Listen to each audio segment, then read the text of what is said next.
विरासत में मिली होशियारी हमें, लेकिन खून में गद्दारी नहीं है। खुदा ने रोशन किया इसलिए हमें, क्योंकि हमें जलने की बीमारी नहीं है। तो जलना नहीं चाहिए। जो विचार जिसके अच्छे हों उसको थापी मार करके खुद भी ग्रहण करें और उस बात को शेयर भी आगे करना चाहिए, क्योंकि बात आज व्यापार की है। जो व्यापारी नेता है वो किसके ऊपर नेता है? व्यापारियों के ऊपर तो है। अगर व्यापार नहीं रहेगा तो फिर व्यापारी नहीं रहेगा। अपने किरदार को ढके हुए लोग जमाने को बुरा बताने में आतुर हैं। तो खुद का किरदार ढक रखा है और हम सबको बुरा बता रहे हैं।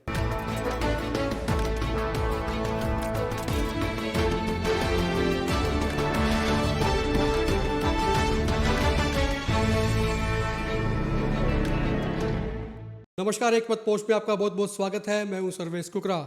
हमारे स्टूडियो में खास मेहमान हैं सनी एलावादी। हाँसी में रहते हैं, बीजेपी के नेता भी हैं और मार्केट के प्रधान भी हैं। व्यापारियों को लेके बड़ी दिक्कतें आ रही थी। व्यापारियों पे आरोप भी अक्सर लगते हैं कि वो अतिक्रमण करवाते हैं, करते हैं। उसको हटाने की बात भी हुई, जोर ज़बरदस्ती की बात भी हुई, तमाम चीज़ें।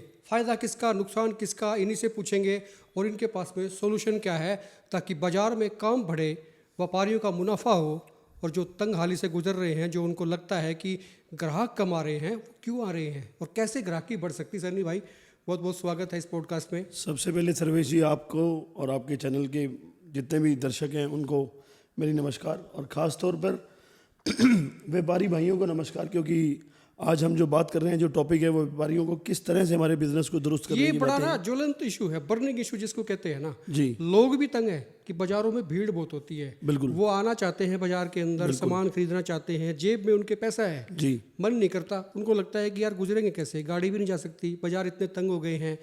वादे कई बार नेताओं ने किए कि हटवा देंगे, खुलवा देंगे, कुछ हुआ नहीं। ये सीन क्या है? मतलब इससे व्यापारी दुखी नहीं है क्या? सर्वेश जी, मैं 3 दिन पहले वैसे बैठा था और अपने मित्रों के साथ बैठा था, तो मेरे मन में आया कि हम देखो व्यापार मंडल की जो टीम्स बन रही हैं, छोटे छोटे मार्केट्स में प्रधान डिप्लॉय हो रहे हैं। वो इसलिए भी हो रहे हैं कि कोई असामाजिक घटना घटित होती है तो सब लोग इकट्ठा होकर के उसका सामना करें। ये बहुत अच्छी बात है, लेकिन मैं चाहता था कोई ऐसी मोडस ऑपरेंडी आए जिससे व्यापारियों के व्यापार को दुरुस्त करने के लिए भी हम लोग ऐसी कार्यप्रणाली बनाएं जिससे हर छोटा व्यापारी भाई को भी मुनाफा हो और वो व्यापार बहुत अमन और चैन से चलाए। तो इस चीज़ में सबसे बड़ी आड़ एक चीज़ आ रही है, वो है अतिक्रमण, जिसको हम एनक्रोचमेंट भी कहते हैं। उसके सबसे बड़े जिम्मेदार व्यापारी है, आप लोग हैं। मतलब नहीं, मैं बताता हूँ क्या, आप बिल्कुल ठीक भी कह रहे हैं कहीं ना कहीं, लेकिन मैं चाहता हूँ कि जब भी कोई अगर अभियान चलता है तो उसके पीछे शिक्षा का होना बहुत ज़रूरी है। शिक्षा हो फिर उसकी समीक्षा हो। तो आप देखना, अगर बच्चे को हम शिक्षित करते हैं, फिर जब पेपर परीक्षा दे करके उसकी समीक्षा करते हैं तो ऑल नंबर पर भी आता है कि अगर शिक्षा उसे पूर्ण रूप से मिली हो तो। इसी तरह जबती और सख्ती, जबरन और सख्ताई से आप किसी को भी माइंड सेट को कुछ दिन के लिए तो चेंज कर सकते हैं, लेकिन परमानेंट चेंज करने के लिए आपको उसको शिक्षित करना अनिवार्य है। नॉलेज चाहिए, मतलब जी नॉलेज। अब मैं अपने व्यापारी भाइयों को मेरे जो पर्सनल मेरी राय है और जो मेरा एक्सपीरियंस है वो थोड़ी सी बातों से रूबरू कराना चाहूँगा। अतिक्रमण हम क्यों कर रहे हैं? सर्वेश जी, सबसे पहली बात, व्यापारी भाइयों ने बड़ी बड़ी दुकानें ली हैं। मार्केट में अगर आप दुकानों के रेट देखें तो आसमान की ऊंचाइयों को छुए हुए हैं। बिल्कुल। उस बावजूद उसके अच्छा इंटीरियर लगाता है व्यापारी भाई ताकि ग्राहक को लुभाया जाए, लेकिन फिर वो एक मिस्टेक कर रहा है, अतिक्रमण करके। अतिक्रमण कर रहे हैं हम ग्राहक को लुभाने के लिए, लेकिन वो ये नहीं सोचते कि पर्दे के पीछे की सच्चाई क्या है। आज हर ग्राहक अपने आप में संपन्न है। वो within no time purchasing के हक में है कि मेरे को परचेजिंग करनी तो है लेकिन टाइम नहीं लगे।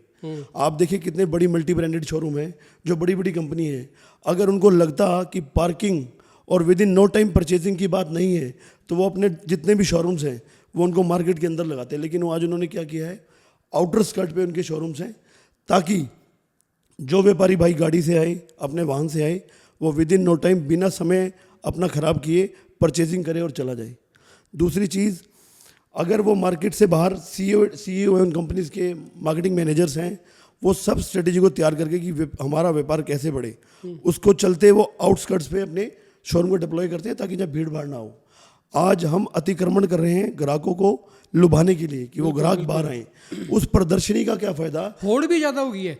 एक दुकानदार बाहर मेज लगा लेता है, उसके देखते देखते सारे लगा लेते हैं कि तो वो आगे क्यों आया। मैं वही कह रहा हूँ, प्रदर्शनी हमने लगा दी, लेकिन प्रदर्शनी लगाने का फायदा क्या है? ग्राहक तो आने से कतरा रहा है। आज हर ग्राहक को पता है कि अगर मैं उमरा गेट से ऊपर प्रताप बाजार या बजरिया चौक तक जाऊंगा तो 25 मिनट मुझे चाहिए आवागमन पर, आने जाने पर 20-25 मिनट चाहिए पार्किंग की जगह ढूंढने पर, और फिर 10 मिनट चाहिए मुझे परचेजिंग पर, लेकिन उसका टाइम चला गया 1 घंटा। वो उस 1 घंटे को समझते हुए वहाँ जाने से कतरा रहा है, उसकी जगह वो ऑनलाइन मार्केटिंग को सपोर्ट कर रहा है। आज अगर ऑनलाइन मार्केटिंग का प्रचलन चला है, कहीं ना कहीं हम व्यापारी भाई उसके जिम्मेवार हैं। बिल्कुल ठीक। देखो ऑनलाइन मार्केटिंग के अंदर क्या है, कॉस्ट कटिंग है ना, वहाँ पर इंफ्रा का पैसा जा रहा है ना, वो इतने एम्प्लॉयज़ वहाँ पर रिक्रूट हैं। बजाय इसके व्यापार में दुकानें महंगी हैं व्यापारियों के पास, एक।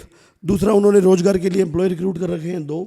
तीसरा, शटर खुलने से लेकर शटर बंद होने तक के जो उनके खर्चे हैं वो एकदम फिक्स है, लेकिन आमदन फिक्स नहीं है। ये बहुत बड़ा मैटर है। अगर आप दूरदर्शी दृष्टि रखते हैं व्यापार को लेकर के, अगर आज हर ग्राहक के माइंड सेट ये हो जाएगा कि बाज़ार में जाने से मुझे बहुत समय मेरा खराब होगा और मुझे दिक्कत होगी, तो बाज़ार में आना बंद कर देंगे और बाज़ार हमारे शून्य हो जाएंगे, और जो कि हो भी रहे हैं। कई दुकानदार जो है ना, मैंने देखा है उनकी, वो आपने सही कहा कि करोड़ों की दुकानें हैं, कोई भी दुकान करोड़ से कम नहीं है, 10-10 करोड़ की दुकानें भी हैं जी। वो अपना ये ख्याल नहीं रख रहे कि भाई मेरे पास ग्राहक कितने आए, कैसे बढ़े, रेडी खड़ी करवा लेते हैं 10,000 रुपये लेके। मैं वही कह रहा हूँ, एक तरह का चांद में दाग है, और ये दाग बड़ा गंभीर है। ये दाग अच्छे नहीं है सर्वेश जी, दाग बहुत गंभीर है। हटेंगे दाग ये? वो ऐसे हटेंगे, आपको कोई भी सरकार अगर योजना को अमली जामा पहनाने के लिए तत्पर है तो सर्वप्रथम उनको शिक्षित करना होगा। आज मैं आपको यही बता रहा हूँ व्यापारी भाइयों को चैनल के माध्यम से, अगर हम अतिक्रमण नहीं करेंगे, बाजार हमारे खुले होंगे, सड़कें चौड़ी दिखाई देंगी, आवागमन बढ़ेगा, निश्चित तौर पे जब वॉक इन बढ़ेगा क्लाइंट्स का, तो आपका बिजनेस भी बढ़ेगा, और जब बिजनेस बढ़ेगा तो आप प्रफुल्लित भी होंगे, और हमारा हल्का भी विकास करेगा, फिर प्रदेश करेगा, और फिर देश भी करेगा। अच्छा, कई बार ना सख्ती भी होती है, मान लीजिए प्रशासन करता है 2 दिन के लिए करता है, फिर लोग नाराज होते हैं। जो नेता लोग हैं वो इसलिए थोड़े से घबराते हैं, कहते हैं भी जनता खिलाफ ना हो जाए। आपकी मार्केट में मान लीजिए अतिक्रमण हटवाने का अभियान चला दिया तो उनको लगता है यार 4 वोट ना खराब हो जाए, उनको ये डर रहता है।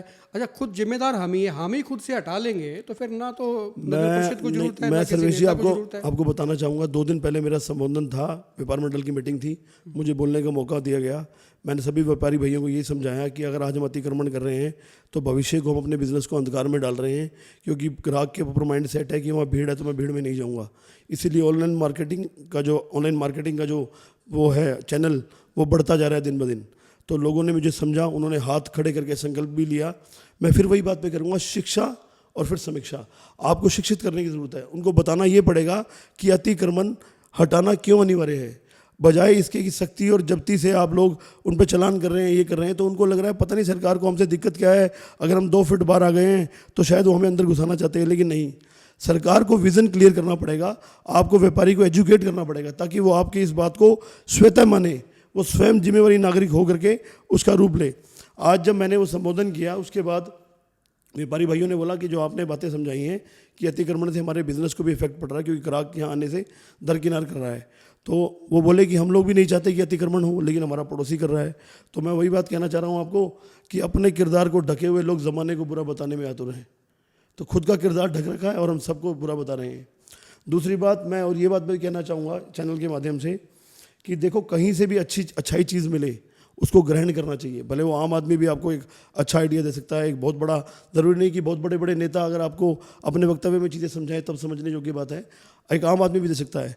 तो आपको जलना नहीं, उस चीज़ को मानना चाहिए। तो मैं इसके लिए 2 पंक्तियाँ भी कहना चाहूँगा। विरासत में मिली होशियारी हमें, लेकिन खून में गद्दारी नहीं है। खुदा ने रोशन किया इसलिए हमें, क्योंकि हमें जलने की बीमारी नहीं है। तो जलना नहीं चाहिए। जो विचार जिसके अच्छे हों उसको थापी मार करके खुद भी ग्रहण करें और उस बात को शेयर भी आगे करना चाहिए, क्योंकि बात आज व्यापार की है। जो व्यापारी नेता है वो किसके ऊपर नेता है? व्यापारियों के ऊपर तो है। अगर व्यापार नहीं रहेगा तो फिर व्यापारी नहीं रहेगा, जब व्यापारी नहीं रहेगा तो फिर अर्थव्यवस्था भी नहीं रहेगी। सर्वेश जी, आप इस बात को मानो और इस बात को मानना ही पड़ेगा।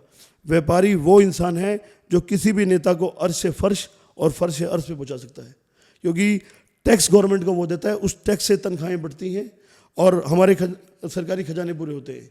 व्यापारी प्रफुल्लित नहीं रहेगा तो फिर ये खजाने वजाने सब खत्म हो जाएंगे। ये सारी बात सही है। आप ये देखिए, हाँसी में पहली बार ऐसा हुआ है जब एक सड़क पे 3 प्रधान है, मतलब छोटे छोटे टुकड़ों पे पॉकेट्स में प्रधान बन गए, खूब बन गए, अच्छी बात है, ताकि और ज़्यादा निगरानी होगी, उनकी समस्याएं ज़्यादा और पिन पॉइंट होंगी, निकल के आएंगी, ठीक भी होंगी। लेकिन किसी भी मार्केट ने इनिशिएटिव लिया अभी तक कि भाई हाँ, हम ऐसी मार्केट हैं कि भाई ये जो है हम कल से जो है अतिक्रमण नहीं करेंगे, कम से कम हम नहीं करेंगे।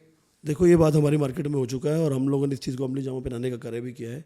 जब से मार्केट ने मुझे एक सेवक के रूप में चुना है, सारी जितनी लाइट्स थी उसको दुरुस्त कराने का मैंने काम किया। और हमारे वहाँ पे एससी कॉलेज के पास एक यूरिनल है, जो लेडीज़ और जेंट्स के लिए दोनों के लिए है। लेकिन मेरा वो सेवा पद संभालने से पहले उस पर लॉक लगा रहता था, तो मैं डीसी साहब से मिला और मैंने उनको बोला कि हमें एक बंदा डिप्लॉय करके दो, यहाँ डिप्लॉय बंदा रहेगा तो चोरियाँ भी नहीं होंगी यहाँ पर। और दूसरी बात, इस यूरिनल के पास काफ़ी अकेडमीज़ है जहाँ हमारी बहन बेटियाँ पढ़ती हैं, कॉलेज भी है। जो यूरिनल तो है लेकिन वो नाम का है, वो चल नहीं रहा। और आप विश्वास नहीं करें सर्वेश जी, उस यूरिनल के अंदर लाइट का कनेक्शन भी नहीं था। बड़ी हैरानी की बात थी कि लाइट का कनेक्शन नहीं था। हमने उनको बोला कि आप पिंक टॉयलेट के आधार पर हम चाहते हैं कि ऐसा यूरिनल बहन बेटियों को मिले। फिर हम उसमें वेंडिंग मशीन भी रखना चाहते हैं। अपने पैसे से व्यापारी भाई कुछ पैसा इकट्ठा करेंगे, सैनिटरी पैड्स भी हो गए, बहन बेटियों के लिए चीज़ें हों। लेकिन उसके लिए सबसे पहले एक व्यक्ति को डिप्लॉय करना ज़रूरी है। डीसी साहब ने मुझे बोला कि मैं कोशिश करूँगा कि जल्दी डिप्लॉय हो। तो अगर कोई स्वतः काम करना चाहे, इनिशिएशन चाहे छोटा हो चाहे बड़ा हो, अगर आप लेते हैं तो फिर लोगों को फॉलो करने में भी आप अच्छा इनिशिएशन को तो फॉलो करने में उसको मजबूर करते हैं। अच्छा, आज आपसे बातचीत भी हुई है, आपने बातें बड़ी सही कही हैं कि भाई इनिशिएटिव लेना पड़ेगा। तो मैं क्या मान के चलूँ, कम से कम आपकी मार्केट से अतिक्रमण कब तक हट जाएगा? मेरी मार्केट में तो अतिक्रमण अभी नहीं है। सड़कें बहुत चौड़ी हैं, बहुत दुरुस्त रास्ते हैं और सब बढ़िया है। लेकिन मैं आपसे सबसे जो तंग बाजार है ना, वो सदर बाजार, प्रताप बाजार। और और आप जिसको कहते हैं, देखें वहाँ पे स्वर्ण आभूषण की दुकानें भी ज़्यादा हैं। मैं आपसे छोटे से अच्छा उदाहरण के तौर पे एक बात बताओ सन्नी भाई, स्वर्ण आभूषण की दुकानें आपने बता दी, जिसको सोना खरीदना है साइकिल पे तो कभी नहीं आएगा, जाहिर सी बात बिल्कुल है, नहीं आएगा। वो 10 लाख रुपए जेब में लेके साइकिल पे लेके नहीं आएगा, क्योंकि गाड़ी इस पे जा नहीं सकती है। स्कूटर खड़ी करने तक की आपने जगह नहीं छोड़ी, अतिक्रमण इतना हो गया, आप बाहर ले आए चीज़ों। अभी उसी आपने मेरा जवाब दे दिया। उसी उदाहरण को अगर आप देखो तो हिसार की आउटर स्कर्ट पे तनिष्क, बड़े बड़े शोरूम है, जो मैं मल्टी ब्रांड शोरूम का नाम नहीं लेना चाहूँगा, वो लोग क्यों स्ट्रेटेजी अपना रहे हैं? इसलिए अपना रहे हैं क्योंकि आज सबके पास वाहन है, क्योंकि लोन की इतनी सुविधा है, जितने इंसान नहीं उतने वाहन घर पे है। अब सोने की बात रही, इतना महंगा सोना सिक्योरिटी पॉइंट ऑफ व्यू से भी कोई पैदल चलकर और साइकिल पर जाकर बाइक पर जाकर नहीं रहेगा, वो गाड़ी लेकर के जाएगा, लेकिन गाड़ी जाने की जगह ही नहीं है। तो ये सब हमारे सब भाइयों को सोचना होगा। स्वर्ण आभूषण की जो यूनियन है उनके प्रधान को भी सोचना पड़ेगा, केमिस्ट यूनियन की प्रधान को भी सोचना पड़ेगा, कपड़ा मार्केट के प्रधान को भी सोचना पड़ेगा। हम असामाजिक तत्वों से लड़ने के लिए तो तैयार हैं, लेकिन जो हमारी मेन कुरीति है जिससे हमारे व्यापार पर असर पड़ रहा है, और अगर दूरदर्शिता से देखें तो बहुत ज़्यादा भयानक रूप लेगी बीमारी अतिक्रमण की, और हमारा व्यापार भी ठप हो जाएगा। इस पर कोई नहीं सोच रहा। मैं यही चाहता हूँ, इस चैनल के माध्यम से मैंने तायल जी से उस दिन बात की थी, बंसल जी से भी मेरी बात चल रही थी, तो मैंने यही उनको बोला कि आप लोग व्यापारी नेता हो, आप एक रिप्रेजेंटेटिव हो शहर के, तो आप इस चीज़ को भी अमली जमा पहनाने का कार्य करो, जिससे हमारा व्यापार प्रफुल्लित हो। इस तरह की मोडस ऑपरेंडी बनाओ, हर एक आम व्यापारी को भी उतना फ़ायदा हो जितना एक बड़े व्यापारी को होता है। बिल्कुल, फ़ायदा ये अपने हाथ में है। दरअसल खुद जिम्मेदार हैं और खुद से इनिशिएटिव लेंगे। अतिक्रमण हम नहीं करेंगे तो फिर होगा ही नहीं, और अतिक्रमण नहीं होगा तो काम भी बढ़ेगा, व्यापार बढ़ेगा और सारी चीज़ें अपने आप ठीक हो जाएंगी। खुल के कमेंट करें, वीडियो को शेयर जरूर कर दें।